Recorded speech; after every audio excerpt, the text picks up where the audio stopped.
રાધનપુરની આસ્થા હોસ્પિટલના તબીબની ઘોર બેદરકારીના આક્ષેપ મામલો પોલીસ મથકે પહોંચ્યો।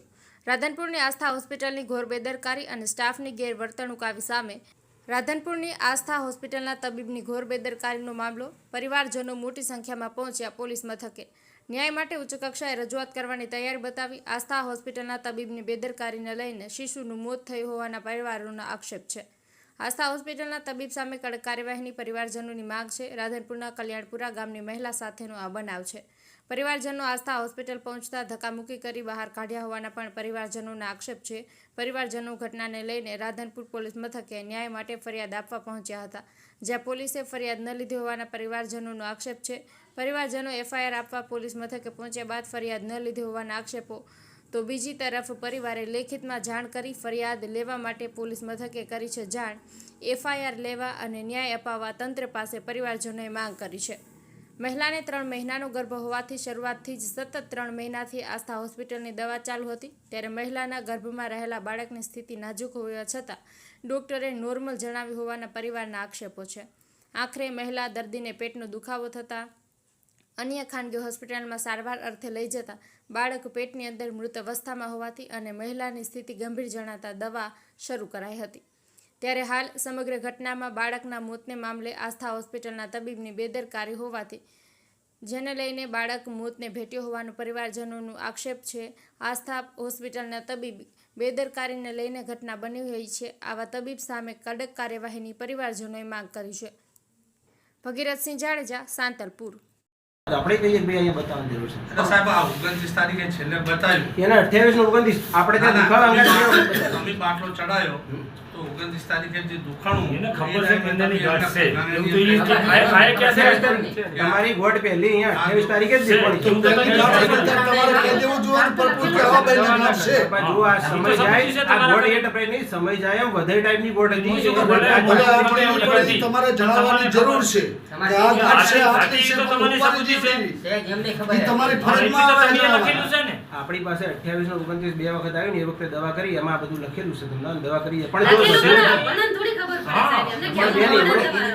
પડે હવે અમે તમારા અક્ષર તો થોડી કોઈ વાંચી શકવાના। પ્રેગ્નન્સીમાં સામાન્ય ગોઠવ હોય ઘણી વાત એની જાતે વાપરતી હોય કોકને જ વધતી હોય રેર કેસમાં વધે આટલી બધી ડિલિવરી થયા ક્યાં કોઈને વધી ગઈ આવી ગોઠ હવે એ મને વધી છે કે નથી વધી એ પણ તમને એક્સપ્રેશન આ લોકોને થોડી ખબર હોય, અમને તમારે કહેવું જ પડે। પણ એની દવા આપણે બધી કઈને એમને આપેલી છે અંદર લખીને બધું આપેલું તો વધી કઈ ગયું દવા ચાલુ કુદરતી ને એ તો એ ગોઠવવામાં પ્રેગ્નન્સી ઘટે કે વધે દવા ચાલુ તો ઘટે ને દવા ચાલુ કરો એટલે ઘટે કે વધે દવા આ ચીજ વધે સાહેબ આ કે તમે કે વધે કઈ રીતે તો દવાખાને આપવાનું દવાખાનું શું કામ વધે તો દવાખાનું બંધ કરી નાખો ને તો વધતું હોય તો બંધ કરી નાખો આપણે તમારી દવાખાનું મારી કાઢી લાગે એમાં અઠવાડિયાનો ગેપ છે બે વખત જોયું છે ને આનંદી સાહેબ ત્રીજી તારીખે એમાં 3 તારીખે જોયું છે એ પછી વધ્યું પછી સાહેબે જોયું છે આનંદી સાહેબે અને પછી એમાં રિપોર્ટ કર્યા એમાં થોડા ઓડ આવ્યા છે એટલે પછી સાહેબે આગળ મોકલ્યું। તમે વિચાર કરો બેન આ નામ હતું બીજા તમે મટાડી છે તારી જેમ દેવાજી એક મિનિટ કહેવાનો મતલબ એવો છે કે જે દિવસે અહીંયા હોસ્પિટલમાં ડ્રીપ ચડાવીને એ વખતે બેનમાં એટલું પાણી નતું ગયું સામાન્ય જ થયું એટલે એનો બાટલો લઈને આરામ થયો। એ દિવસે બેનને ઘરે ગયા પછી તકલીફ ચાલુ થઈ, ફરીથી હોસ્પિટલમાં બતાવવા આવ્યા છતાં તકલીફ બેનની દૂર ન થઈ તો એ લોકો ગયા આનંદભાઈના ત્યાં।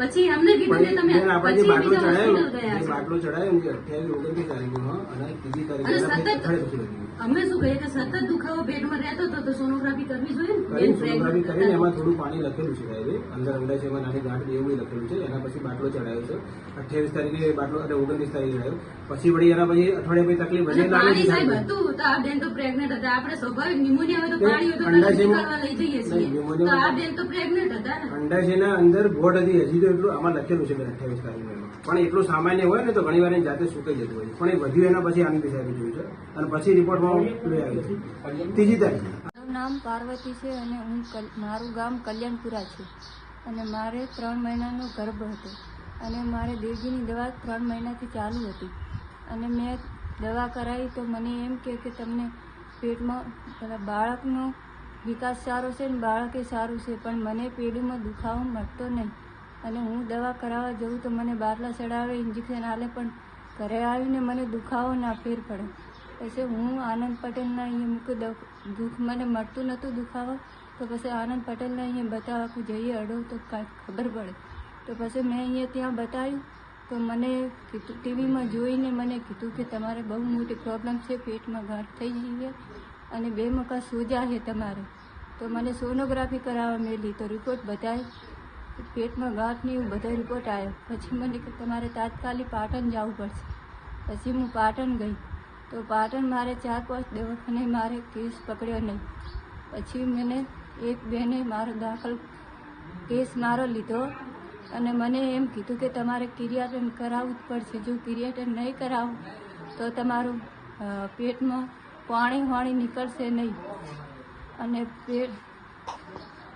પછી મને મારું બાળક મરેલું કાઢ્યું અને મારો જીવ ખોવાનો આવત, પણ પછી મારું કિરિયાટન કરી દીધું અને પછી 4 દિવસ રાખીને મને દાખલ કરીને પછી મારે પાણી કાઢ્યું. તો આ પાણી કાઢ્યું ત્યારે મને શાંતિ મળી અને મને જીવ મારો જાળવો હતો અને કંઈ થતું હતું, મને કેટલું દુઃખ પીડા થતી હતી. મને પાણી કાઢ્યું, મારું બાળક મરી ગયું અને જે થયું એ આ દેવજી પટેલના કારણે થયું છે. એમને બધું માને રિપોર્ટ ના કર્યો સારો, લેબોરેટરી કરી હોત તો મારો જીવ બાળકનો બચી જોત. અને એમને બધું એમના કારણે થયું છે દેવજી પટેલના. બાળકને નુકસાન આવ્યું અને અમે લઈ જાય પાટણ તો કંઈ અમને છૂટી પડ્યા પાટણવાળા. અમે જેટલે 3 ઠેકાણે અમે જ્યાં ત્યારે અમારી વહુને થોડું ખારું થયું, ન કે તમે ખોઈ બે હોત.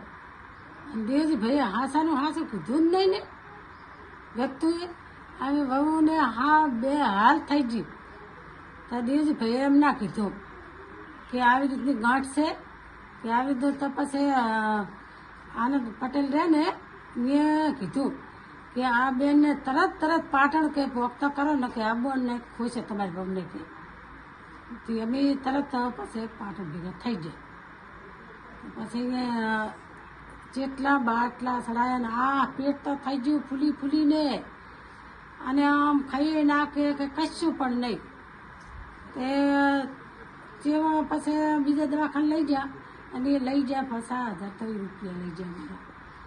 અને કશું પણ ના દવા કરી, પેટમાં મરી જ ગયું દવા કરી. એટલે પછી અમે લઈ જઈએ એ છૂટી પડ્યા તો અમે તો જાતા થઈ ગયા. હવે અમારી વહુને ખોઈ બેઠા તો હવે એની કારી લાગે. અમે તો જાતા થઈ ગયા. પછી બીજે લઈ ગયા એ બેને થોડુંક અમને સહારો આપ્યો. તો પછી અમે બેને ક્રિએટર કર્યું તો અમારું બાળક મરણ લેર્યું. પછી અમે બીજે લઈ હવે આ બેન કે અમારે કાંઈ નહીં લાગે. પછી અમે બીજે જ્યાં તે 3 લીટરમાંથી પાણી કાઢ્યું ત્યારે અમારે વહુને થોડીક શાંતિ થઈ. નકે અમને ખાવા નહોતું ભાવતું કે હોક નથી આવતી અને અમે રો કરા કે હવે અમારી વહુ હાજી ના થાય. હવે વહુને અમારી ખોઈ બેઠા. દેવજી ભય જ કરી અને અહીંયાની જવાબદારી દેવી જ પડશે, કારણ અહીંયાને જ કરી, દેવજી ભય જ કરી શરૂઆતથી જ, બીજે કોઈએ કર્યું નથી. જવાબદાર દેવજી ભય છે નકે મારી વહુને ખોઈ બેઠી, બાળકે ખોઈ બેઠી.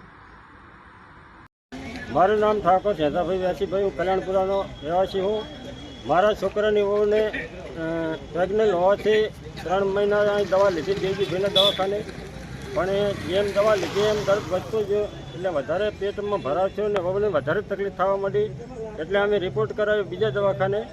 એટલે એ ડૉક્ટરે એમ કીધું કે આ વહુ તમારે વહુને પેટમાં કાંઈક ગાંઠ પડી ગઈ છે એટલે આ કેસ તમારે પાટણ લઈ જવો પડશે. પછી અમે પાટણ ગયા એટલે પાટણ 3-4 દવાખાને ફર્યા પણ ક્યાંય હાથ ચાલ્યો નહીં. એટલે અમારે પછી અમે બીજા દવાખાને ગયા એટલે એ ડૉક્ટરે કીધું કે ઓપરેશન થશે પણ આ બાઈનો બાળક છે એ કાઢી નાખવામાં આવે તો આ બાઈ બચશે ને કે બચશે નહીં.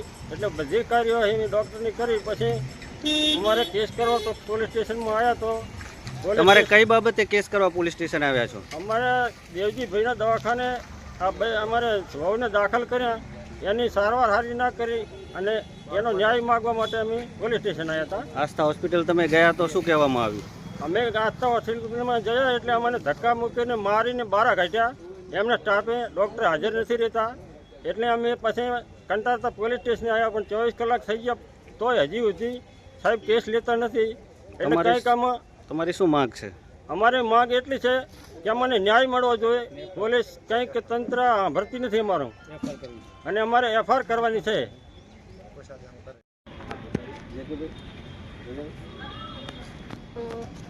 રાધનપુર આસ્થા હોસ્પિટલની અંદર જે ઘટના ઘટી છે કાલની, એ ઘટનાના અનુસંધાને કાલના અમે પોલીસ સ્ટેશનના ધક્કા ખાઈએ છીએ. કાલે 2-3 કલાક સુધી અહીંયા અમે ફરિયાદ આપવા માટે બેઠા છીએ. એ લોકોની સતત માગણી છે, જે પીડિત મહિલા છે એમના પરિવારજનો અહીંયા છે. એમના પરિવારજનોનો ફોન હોવાથી અમે એમની સાથે આવ્યા છીએ ને એમના પરિવારજનોની માગણી છે કે પોલીસ સ્ટેશનની અંદર કાયદેસરની કાર્યવાહી કરી અને એ લોકો ઉપર લીગલી પ્રોસેસ કરવામાં આવે.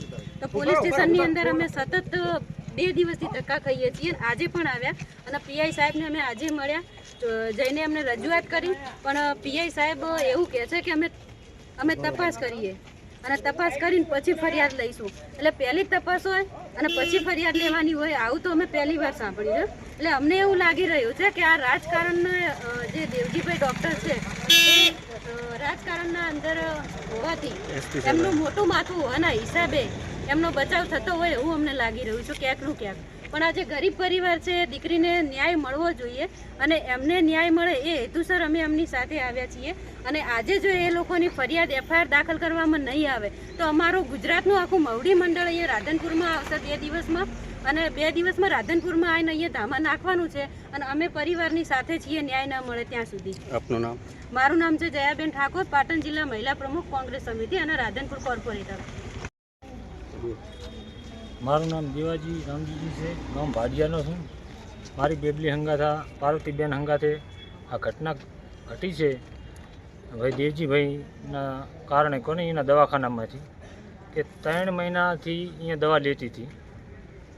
તો એને પહેલાં રિપોર્ટમાં કાંઈ ના આવ્યું, બીજા રિપોર્ટમાં ના આવ્યું, છેલ્લા રિપોર્ટમાં એ જ ડૉક્ટર એવું કહેવા છે કે આમાં કાંઈ ગાંઠ નહીં હોતું. તો એણે કાંઈ સારવારનું ના બતાવ્યું, કંઈ આગળ જવાનું ના બતાવ્યું. મારી બેબલી વારંવાર અહીંયા જી છતાં એણે કોઈ ઇન્જેક્શન આલ્યા, બાટલા ચડાયા અને દીકરીને પાછી ઘરે મૂકી દીધી. તોય ટક્કર દીકરીએ ના ચાલી.